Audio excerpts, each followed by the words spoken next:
Inilah penampakan gerai oleh-oleh khas Palembang di Jalan Akasia Saduduk Putih, Palembang.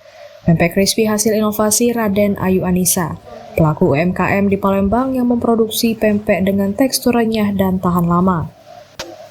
Raden Ayu Anissa mengungkapkan usahanya dimulai sejak tahun 2019.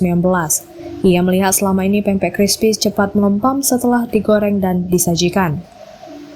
Untuk itu, ia membuat inovasi agar pempek crispy tetap renyah dan memiliki berbagai varian rasa, mulai dari original, balado, barbecue, salad, hingga keju. Menariknya, di dalam kemasan sudah tersedia cuko, sehingga pempek crispy ini konsumsi tanpa perlu dimasak lagi. Harganya pun terjangkau, dimulai dari Rp25.000 untuk pembelian langsung dan Rp29.000 di platform online. Sejak dirintis, pempek crispy ini sudah dikirim ke berbagai daerah di Indonesia. Bahkan pernah sampai ke Singapura melalui platform online, dan hand carry hingga ke Prancis, Jepang, serta Tanah Suci Mekah.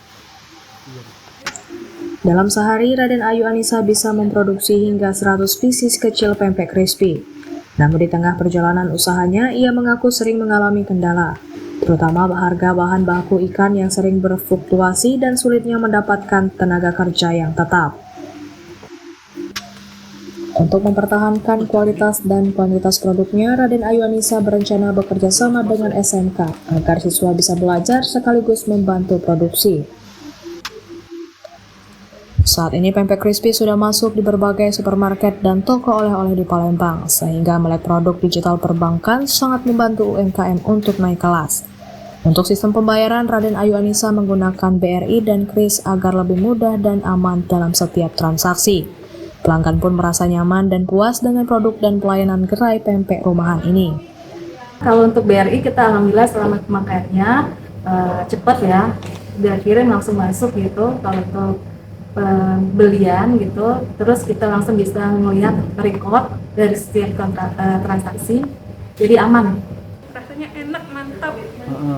Sering beli di sini? Sering? Berarti pelanggan tetap atau gimana? Pelanggan tetap dong.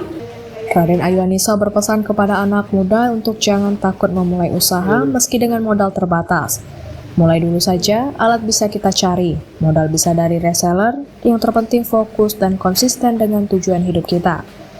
Dari Palembang, Ardian Syah Nugraha, iNews melaporkan.